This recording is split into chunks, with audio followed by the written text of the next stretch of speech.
Isa ang patay, duha ang pilason matapos mahulugan sa nagatangkas sa sinakos ng kalamay sa bodegas ng Victoria Central Refinery. Police Region Office 6 gin-clear sa Lieutenant Colonel Espinido sa anumang involvement sa illegal nga droga. Sa balita national, immigration officer nga nagbulgar sa ngalan sa opisyal yung babado sa Pastilla Scheme ginpaidalom na sa Witness Protection Program. Isa ka pulis sa NCR nga nalakip sa narco list nagpositibo sa illegal nga droga sa surprise drug test. May nga Bacolod, may nga Negros Occidental kag bugos nga Western Visayas. Welcome na sa pagpangalagad sa Aksyon Balitang Bayan Numero 1. Karon nga adlaw Sabado, Pebrero 22, 2020.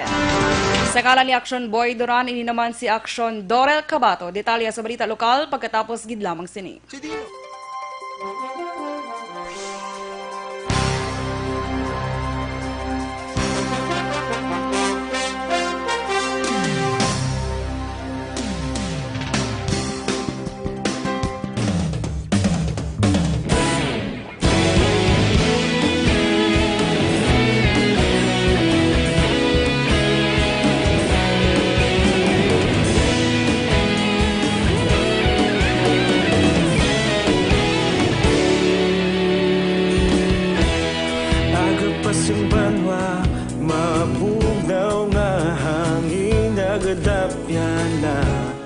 Ikaw nang ginapamati, alamon ginasandigan.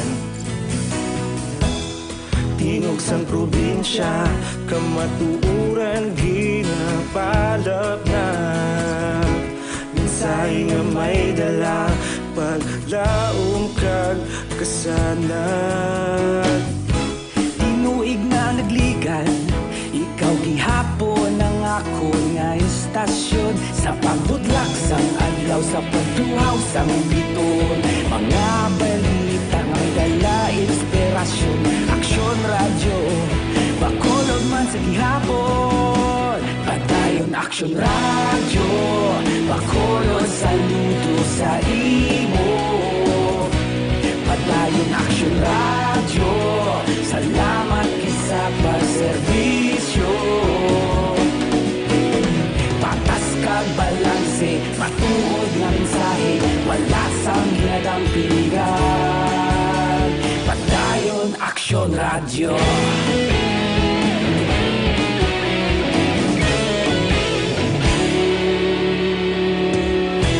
Bacolod nun kag Negros sanon inyong pamatian. Istasyon nga nagapalaplag sang kamatuuran. Balitang Bayan Numero 1.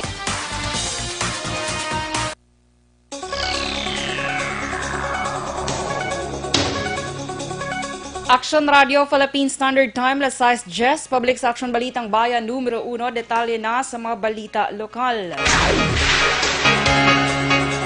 Isa ang patay, duha ang pilason matapos nadagdagan sa nagatangkas nga sinakos sang kilamay sa sulod sang bodega sa Victoria Central Refinery sa siyudad sa Victoria kagabi.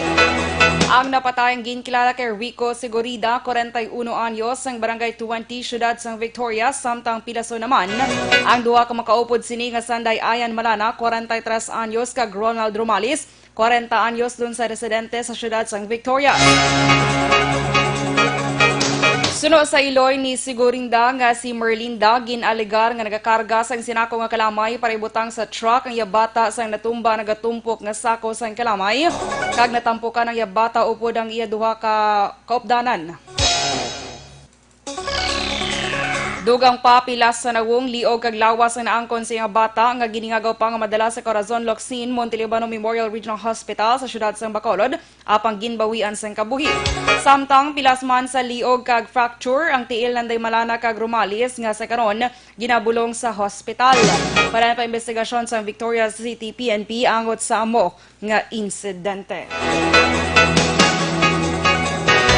Patay man ang 4 katao sa aksidente nga nagluntad sa kilometrahe 39, Barangay Tortosa, Banwas ng Manapla, Negros Occidental, las 2:45 sang kagahon Pebrero 21, 2020. Ang mga nagkalamatay amo Sanday Angeles Salmorin, 80 anyos, Dolores Granada, 83 anyos, Dilina Abana, 56 anyos, kag 15 anyos nga si Jel Joridi Labrador.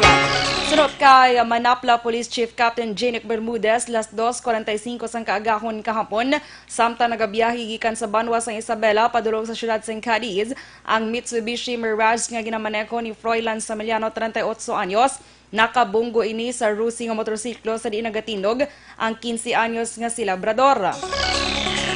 Sunod kay Bermudez, posible na piyungan si Samiliano samtang nagamaneho sang salakyan. Sanday Samiliano, samtang ginaobsermahan o kung Sanday Salmorin, Granada kag Abana ang lunsay sakay sa salakyan nga ginamaneho ni Samiliano samtang ginaobserbahan pa sa hospital ang duha pa kasakay sang salakyan nga si Rolinda Bartes, 37 anyos, kag Annabel Estila, 39 anyos. Naibaluan nga mga nagasakay sa salakyan na magapatulong sa siyudad St. Cadiz agod magpabulong sa Faith Healer.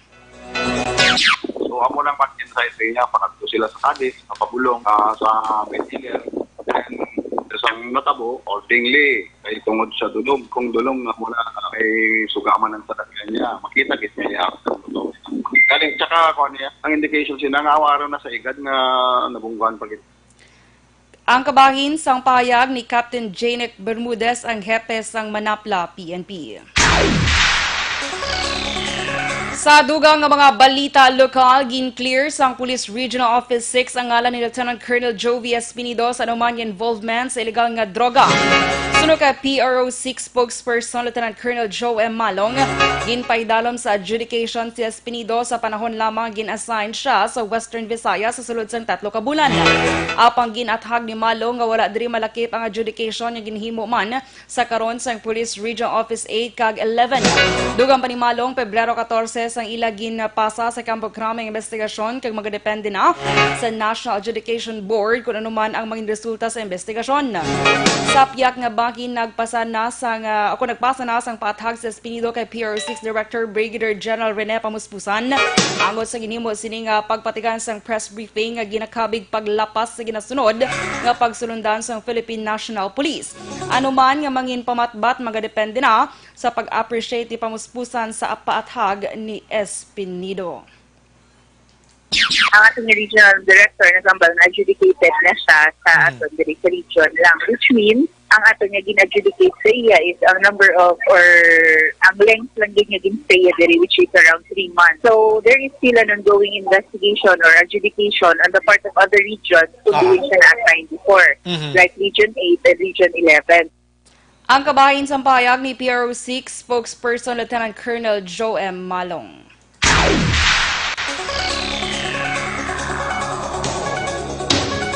Gininagurahan na kahapon niya adlaw Pebrero 21 ang pinakaunang nga police substation sa bugos nga probinsya sa Barangay 14 siyudad sang Victorias. Sunod kay Lieutenant Colonel Eduardo Corpuz, ang hepe sang Victorias PNP, ini nga proyekto ang na-materialize sa bulig man sang lokal nga panguluhan sang siyudad sang Victorias. Dugang pa sa 26 ka barangay ginpili nila nga pahamtangan sang substation ang Barangay 14. Bangod ako ang area nga sakop sa mga barangay kag mayara man ini sang alagyan pagwa kag pasulod sa mga syudad kung sa diin masami ginaagyan sang mga motorista.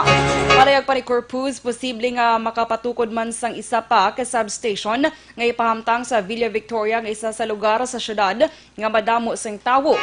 Sunod kay Corpuz, epektibo kahapon nga adlaw operational na ang pinakauna nga substation kag nagpahamtang na siya sa nagakaigo nga kapulisan nga makahatag serbisyo sa kung sino man nagakinahanglan sang police assistance sa sakop sini nga lugar.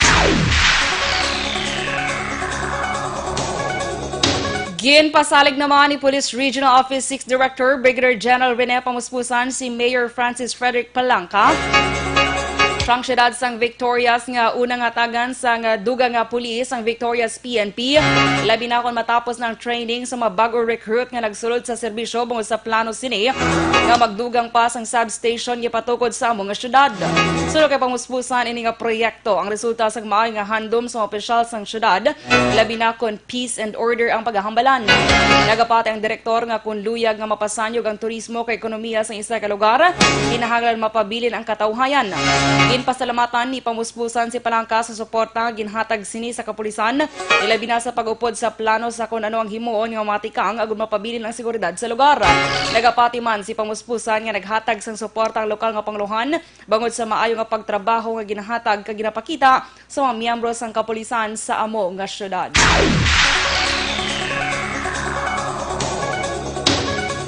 Sa dugang nga balita lokal, taga Bacolod kag hindi pangayaw ang mga kawatan nga nagapangsaka-saka sang puloy-an nga yara sa mga subdivision.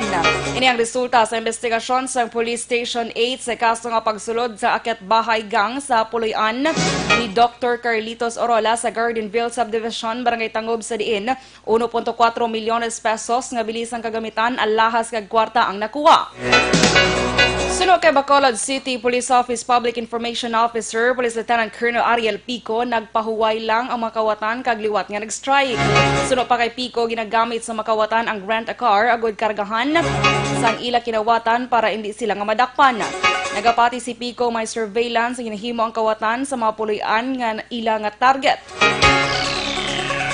Magluwas sini, hindi man madula ang inside job nga likom sa hibalo sa matag-iya sang puloy-an, mismo ang timbang nilang konektado sa kawatan. Panugyan pa ni Pico sa tag-iya sang puloy-an, kilalahon sang maayo, ang nag-a-apply nga timbang antis batunon.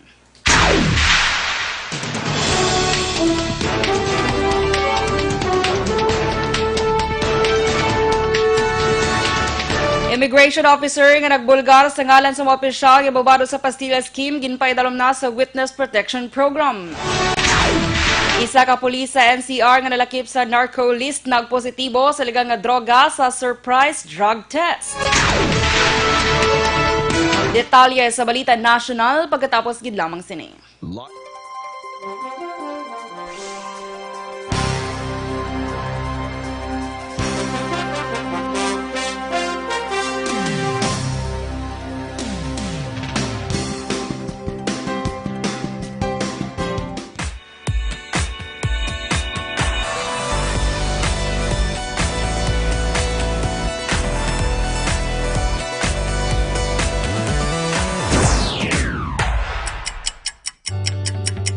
Yari ang mga programa nga inyong bantayan diri sa DYEZ Aksyon Radio Bacolod.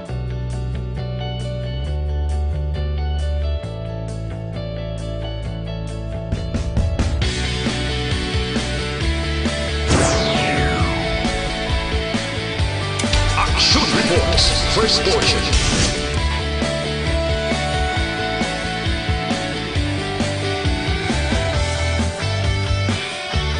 Aksyon Reports, second portion.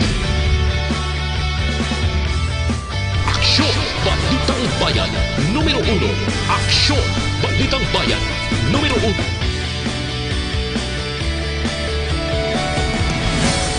Aksyon Balita Morning Edition.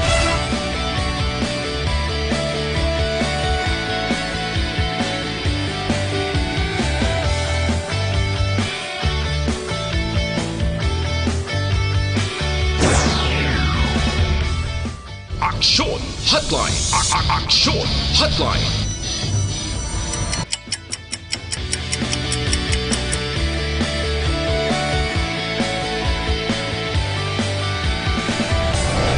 Aksyon Balita Banat Huli.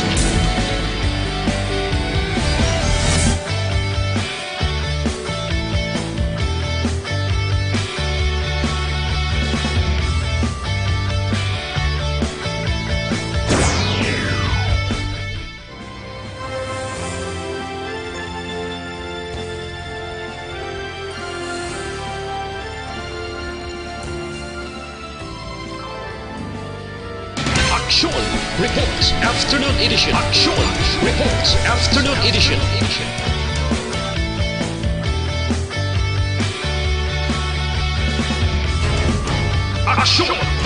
Evening Edition.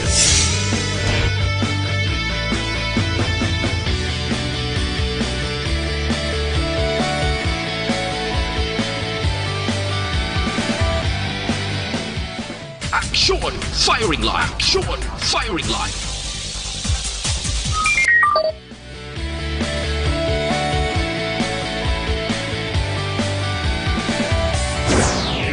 Attention all units.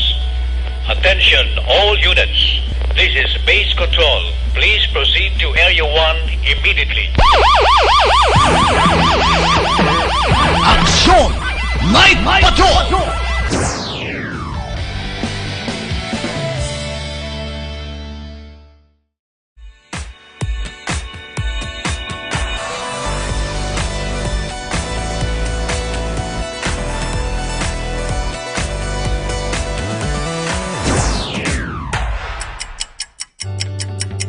Yari ang mga programa ngayon nyo bantayan.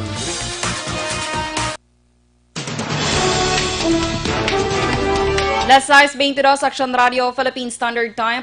Pabalik sa Aksyon Balitang Bayan, Numero 1. Detalye na sa mga balita nasyonal.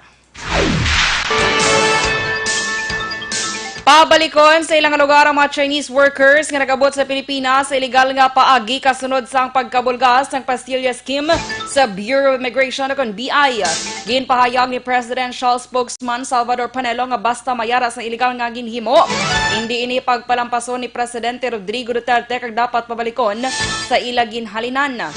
Nagwa ang pahayag ni Panelo matapos maglansar sang separadong investigasyon ng Senado kag Immigration Bureau may kang tanan sa suhulay nga nagakatabo sa immigration. Samtang ginpahayag ni Justice Secretary Menardo Guevara nga ang mga Chinese national nga wala sa nagakaigo nga dokumento apan nakasulod sa pungsod pagi sa pagbayad sa immigration officers ang i-deport sa gilayon. Nagpositibo naman ang 7 ka mga pulis ang National Capital Region Police Office lakip na isa ka pulis nga nalakip sa narco list sa surprise drug test na ginpatigayon. Sa press briefing ginpahayag ni NCRPO Chief Major General Debold Sinas, ang pulis nga yara sa narco list nga nagpositibo sa drug test ang ginkilala nga si Police Staff Sergeant Ronald Carpio. Sunod kay Sinas ang ining record ang halin Oktubre tinalikdan nga tuig kagapin 6,000 ka mga pulis sa Metro Manila ang nagpaidalom sa drug test umpisa nga nagpangalagad ini sa Metro Manila. Ginbolgar man ni Sinas nga 31 ka mga pulis sa NCRPO ang yara sa drugs watch list sang gobyerno kag 22 sa ila ang ginpaidalom sa adjudication process kag siyam kay ban pa ang nag-awol. Una na ang ginpahayag ni PNP Chief Archie Francisco Gamboa na sa Marso 5 niya isumiter kay Presidente Rodrigo Duterte ang resulta sa investigasyon angot sa masobra 300 ka mga pulis nga yara sa narco list.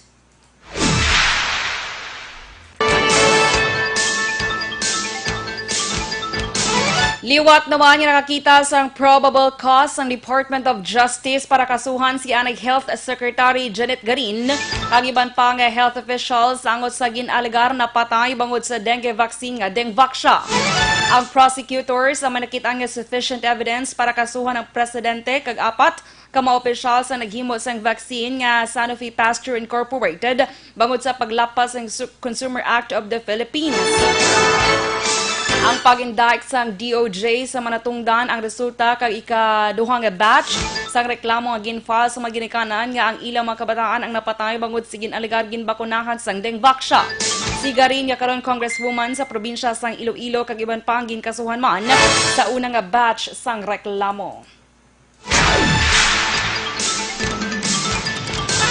Ginaduso naman ni House Assistant Majority Leader kag ACT CIS Representative Niña Taduran sa gobyerno nga magtukod sa Children's Laboratory.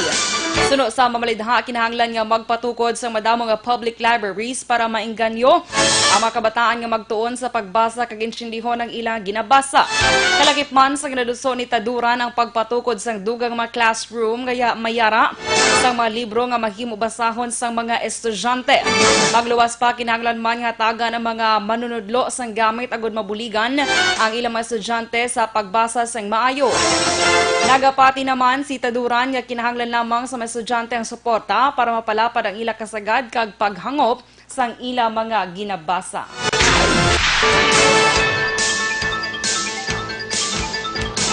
Sa dugang nga mga balita national, ginpaidalom na sa Witness Protection Program o kung WPP ang immigration officer nga nabulgar sa mga ngalan sa opisyal kag personal nga embobado sa ginalagar pastilla scheme sa mga nagsulod nga Chinese national sa pungsod.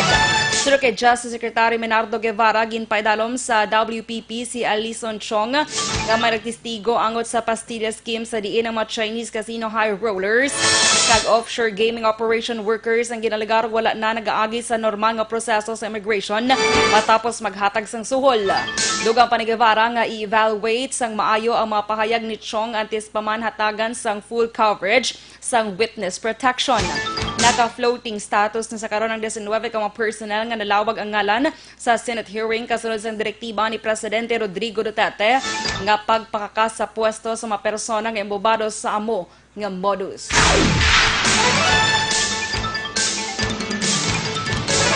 Kag sa katapusan nga balita national, hindi absuelto si Immigration Commissioner Jaime Morente may ang tanan sa pastilla scheme sa piyak sang ginhatag nga kumpiyansa ni Presidente Rodrigo Duterte sa iyang nga ikasarang. Suno kay Presidential Spokesman Salvador Panelo natala na pang istoryahan sa gabinete sa masunod nga pagsapol ang performance ni Morente. Dugang pa ni Panelo nga mahimo mga tubang man sang penalidad si Morente tungod kalakip siya sa issue bilang head sa immigration apang initanan ang i-assess sa paagi sa iyang performance. Ginklaro man ni Panelo nga hindi pag-isumon sa cabinet meeting si Morente para magpathag angot sa alegasyon sa korupsyon tungod iniya magdepende sa desisyon sang presidente.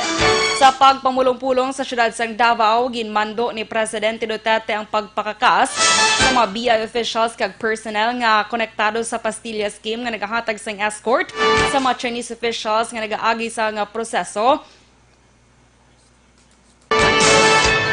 sa immigration, kabaylo sang 1,000 ka pesos bilang service fees.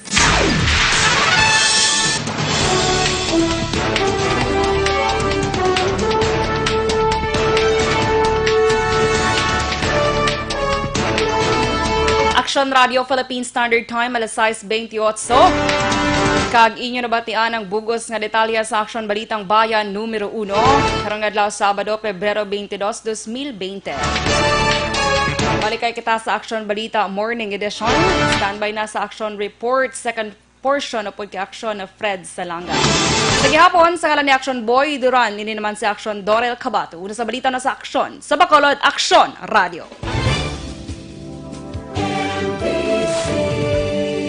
Manila Broadcasting Company. Sa balita, komentaryo, issue,